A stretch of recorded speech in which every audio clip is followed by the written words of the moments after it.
Hello everybody and welcome to my channel. Today we're watching the last part of the movie The Lord of the Rings, which is called The Return of the King. As always, I will be watching the movie and just say things from the top of my head, which I hope will be all correct. Usually I have to do some corrections during the edit. This time it's a bit later than my last filming of The Two Towers, so I have an opportunity to go for my rye pale ale, home brewed. And I guess we can dive right in.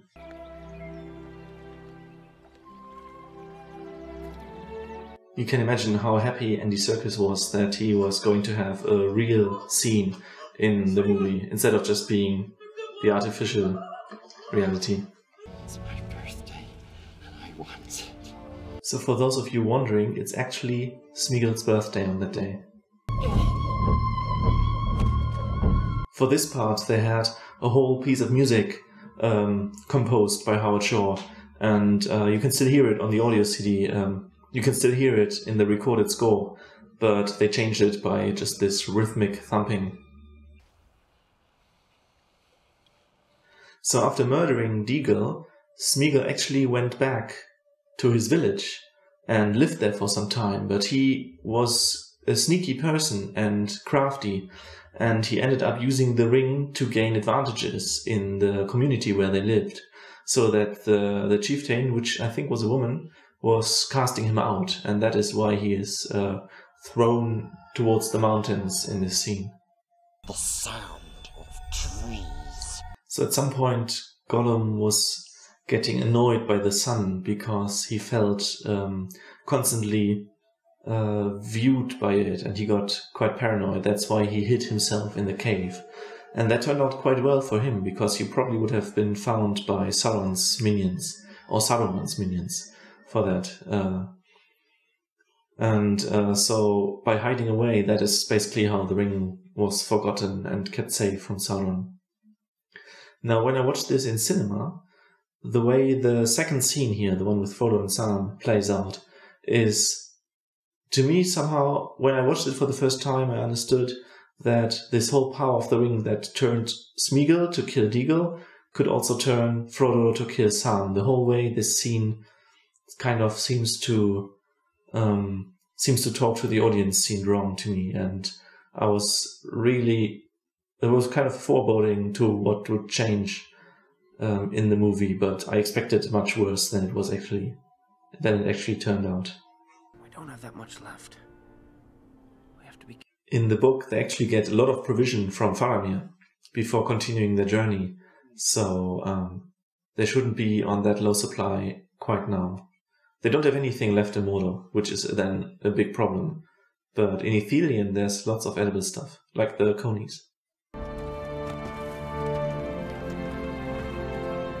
Here, the remainder of the Fellowship is going through the Huorn forest that has grown around Isengard by all the Huorns moving there. Feasting and smoking! We are sitting on a... In the book, Theoden talks to them because he recognizes them as something that was once known to the horse people and that has passed into legend.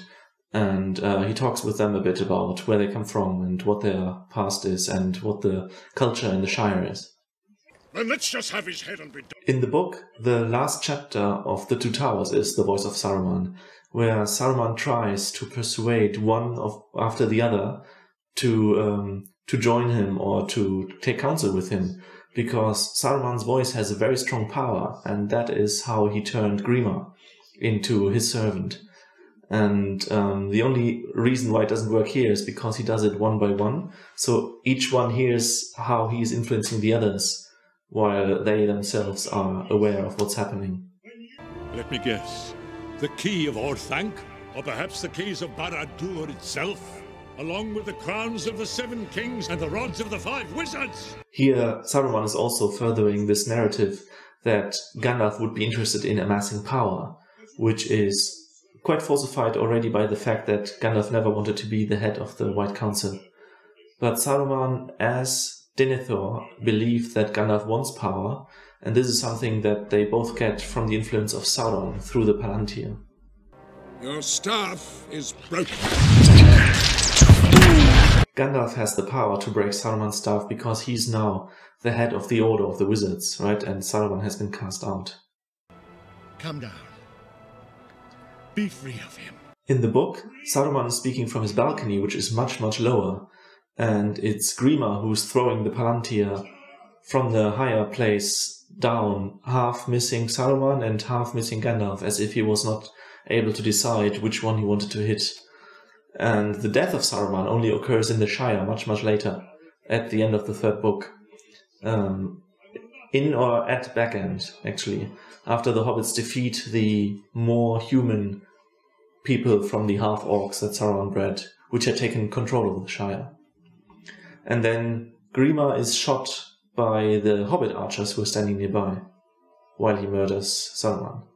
Send word to all our allies, and to every corner of Middle-earth that still stands free. The enemy moves against us. We need to know where he will strike. So this idea that they do not know where Sauron will strike is completely wrong. In the book, it's obvious that he will strike at every place where the Free People have fortifications, especially east of the Misty Mountains. So, in the last days of the Third Age, so in the last days of the War of the Ring, Sauron strikes at Erebor and Dale, he strikes at Lothlorien, he strikes at Rohan, and he strikes at Minas Tirith, the capital of Gondor, and he strikes towards the south of Gondor. Pippin does pick up the Palantir in the book and is entranced by the mystery. Tonight we remember those. It doesn't look like they have a lot of survivors from the Battle of the Hornburg, because they don't. But there are a lot of people still scattered across Rohan because of the way they live there, in the farmsteads and distributed and not centralized. And they will be called to war later.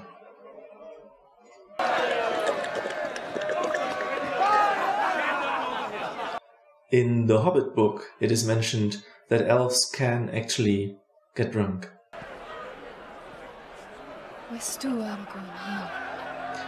Here, she didn't learn any Elvish. This is still Old English, the language of Rohan. And it's the cup of honor that she's giving him. A gesture which she is over-interpreting, and he is probably under-interpreting. It was not Theoden of Rohan who led our people to victory.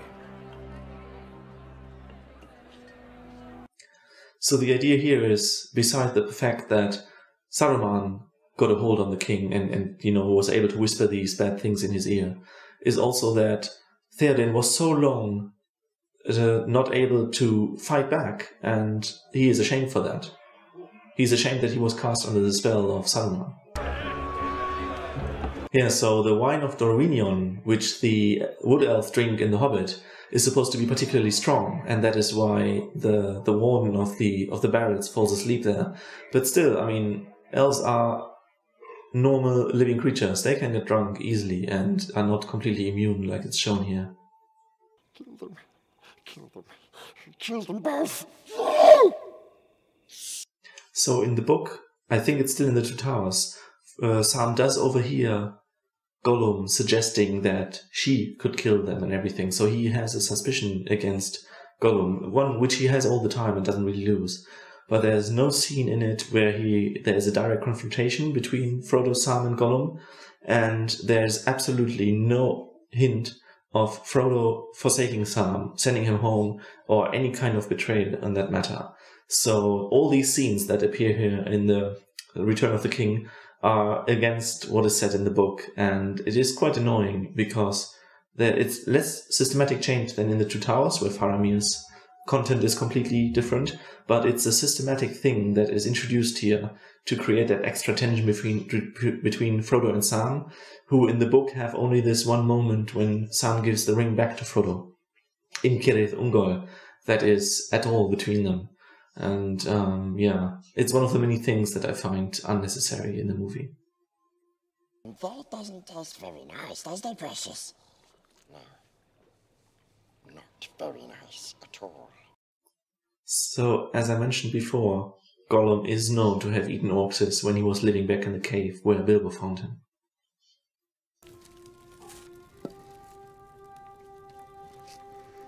So in case you were wondering why she sleeps in the open hall and doesn't have a room on her own, she's the only one who is sleeping next to the fire and has it warm. Nobody else does. What you do? So the scene where Pippin steals the Palantir happens in a camp outside of Isengard in the book, and not so far away in Edoras already. And they are quite in an open, attackable position, in a vulnerable position with their camp. And the moment when Pippin communicates with Sauron via the Palantir, they see a Nazgul flying overhead. But it's actually one that was sent earlier by Sauron to interrogate Saruman why he isn't communicating with Sauron anymore, because Saruman has finally turned complete traitor on Sauron and is trying to establish a power on his own. The first Nazgul that they see in Isengard is the one that Frodo and Sam see flying overhead of them when they are at the Black Gate, so much, much earlier.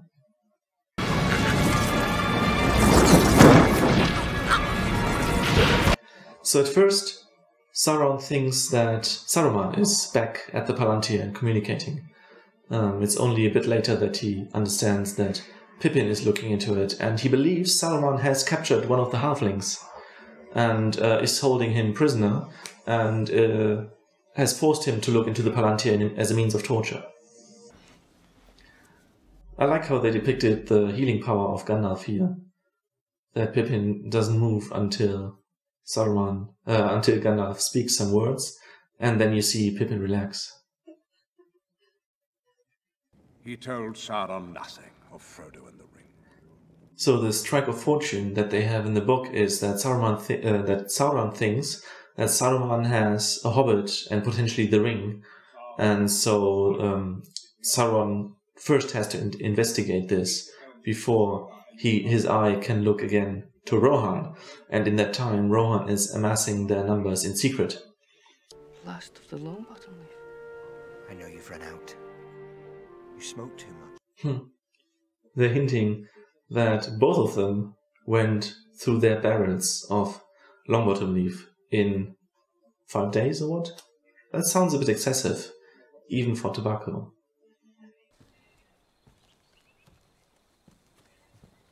The scene of Arwen leaving, where she's wearing the blue dress, is something that was shown in the trailer for the Two Towers. So I believe this is initially a scene that they had wanted to include into the Two Towers, along with all the other Arwen scenes there. I think I mentioned it in the last movie's commentary, that there is no reason for Arwen to leave Middle-earth while the War of the Ring is lasting. And it is quite clear that Aragorn will be allowed her hand and she will stay with Elrond until the end of the War of the Ring. And the only condition that Elrond was giving Aragorn was that he must become king of Gondor and Arnor. He must become the High King of Men before Arwen would marry him. They said her name earlier, Arwen Undomiel. Undomiel is the even star, and that is basically like her nickname. Arwen Undomiel is, both words are High Elvish. A light from the shadow shall spring. The poem that she is reciting here is, I think, made from Bilbo's hand, and he wrote it for Aragorn. Reforge the sword. And you see, she has a red dress now because they cut two scenes together that were supposed to be like different parts. And now comes the whole idea of Arwen is dying because the power of the ring grows stronger, which is completely against the law and not in the books. I mentioned in the commentary of the first part, I think, that Aragorn is actually leaving Rivendell with the broken sword reforged. Has passed into the realm of Gondor!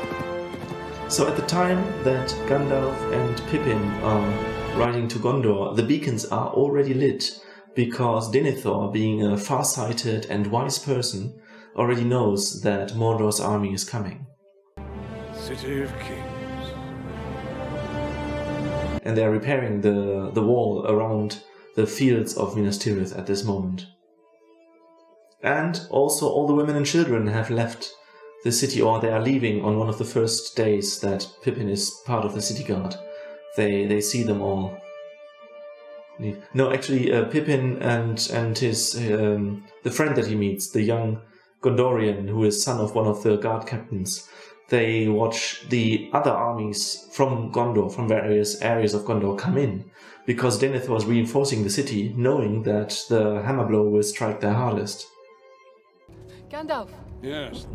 The White Tree of Gondor was planted from a sapling of the White Tree of Numenor, which was planted from a sapling of the White Tree of Tirion, which is a normal tree, but it was grown in the image of the of Telperion, the silver glowing tree in Valinor, one of the two trees that were destroyed by Melkor. So the color scheme and the architecture and everything is quite different from the Hall of Rohan. In the Hall of Rohan you had tapestries, you had wooden structures, you had green in a lot of places, and you had images hanging on the wall of battles past. While here everything is stone. You have statues of the kings of Rohan, kings of Gondor, the stewards of Gondor. Black and white is the color scheme. Lord and Steward of Gondor. And you see that he has the small steward throne, while the king's throne, the high one, is left empty. Boromir died to save us, my kinsman and me. He fell defending us from many foes. Pippin. In the book, at least in the appendix, it is mentioned that Tolkien envisioned Pippin talking in a way as English people talk nowadays, only saying you, being always informal, while Denethor and the people of Gondor speak the Western tongue in a way that has a formal and informal way of addressing someone, like German, French, Spanish and other languages have it. And so this is something that was not taken over into the translated versions of The Lord of the Rings, because people felt it too crazy to have someone talk informally to a governor, steward or king. The enemy is on your doorstep. As steward, you are charged with the defense of this city. Where are Gondor's armies? You still have friends. You are not alone in this fight. So, I recently noticed in the appendix, it actually says that Denethor is suspicious of Mithrandir and of Thorongil, the name that Aragorn had when he was serving in Gondor under Denethor's father and Theoden's father in Rohan. So, Denethor, being very far-sighted and being said to be the most wise and most powerful of the Gondorians, of all the stewards and many of his ancestors, realized who Aragorn was and was suspicious of Gandalf and him trying to supplant him, which is something that is correctly introduced here in the movie. And I tell you now, I will not bow to this ranger from the north. And a vain ambition. So Denethor is constantly wearing a mail shirt, a chainmail shirt, because he is old for a human, but he is still keeping himself battle ready in case that there's an attack against him or Gondor in general and everything. And he is kind of acting here as a weak and frail person because he has grown suspicious of everyone around him. This is because he has one of the Palantirs, one of the former seven stones, seven seeing stones. And he has constant thoughts with Sauron, battles of will. And he feels that it's either Gondor or Sauron. So everybody that he doesn't fully trust, he believes could be a servant of Sauron. And that is what is hindering him here from making allies. The rule of Gondor was given over to lesser men.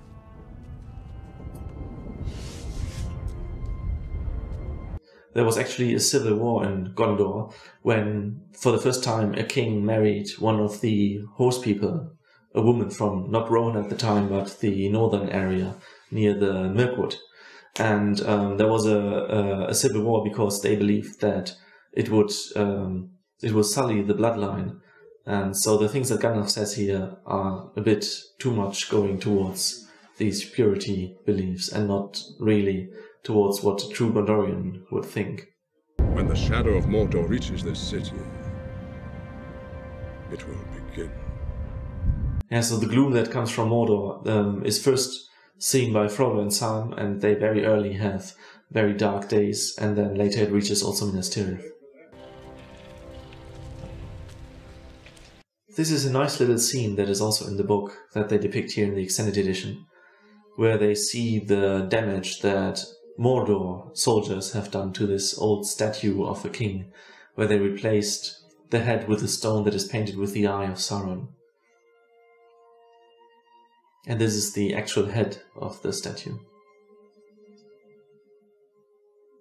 And in the book there's this connection of this ray of sunlight, which is the last one that Pippin sees in Minas Tirith, and it's also mentioned here that they see it. But on the Frodo and Sam side, it is mentioned in the book The Two Towers at the end, whereas the story of Pippin, Gandalf and the others starts in the first half of the Return of the King. And you do not know what happens to Frodo and Sam until the second half of the Return of the King.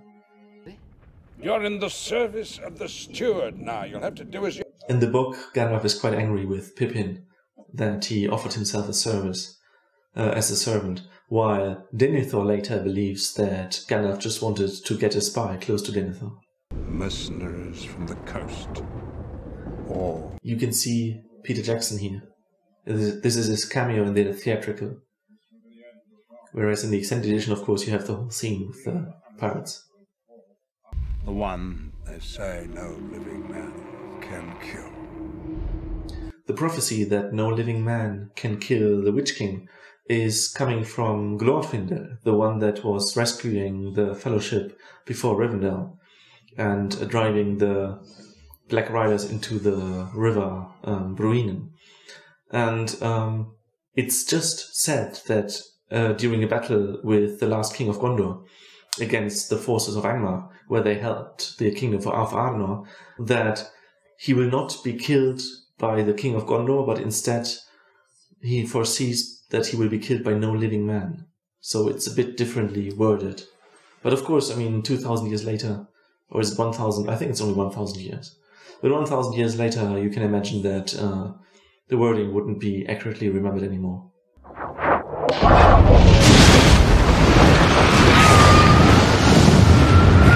This scene is quite accurately represented here, except for the thing that the first sign of the army having to attack comes from Mordor, and it's afterwards that the signal from Minas Morgul is raised in answer, that they understood, and that is why the army is launching.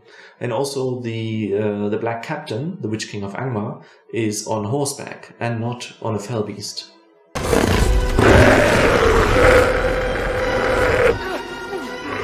In the book, the Black Captain notices that there is another power besides him in the valley, and he's trying to find it, but he does not.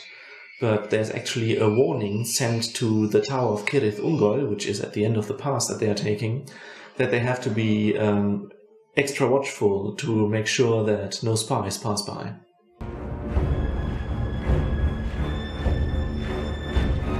Also, regarding the music, now Sauron's theme is played in a 5/4 beat, which was the pattern of Isengard before. And it's the rhythm of industrialization in this score. And so now we see the power, industrialization, and mechanical prowess of Sauron and Mordor. We've sent scouts to Caer Andros. If the orcs attack from the north, we'll have some warning. So here they depict it as if there would be a decision between Caer Andros, the island in the river Anduin, and the city of Osgiliath, which has bridges. But in the book, Sauron is actually attacking via both ways. He has an army coming from Minas Morgul, the one that we see here now, and he has an army coming through the Black Gate, so that he can attack Minas Tirith with twice the strength. So the Gondorians have plate armor, at least the main soldiers, not the Ithilien rangers, but arrows are not doing well against plate armor, so the orc just shooting the person here in the heart, while this is a good place to shoot someone, especially if you're hunting. It shouldn't work against plate armor. So while the music is really great here, as I said before, this scene was not in the book because they were already lit, the beacons. But something that is interesting is that here they are high in the mountains, and you wonder why there are poor garrisons stationed there that have to guard it throughout the day and night.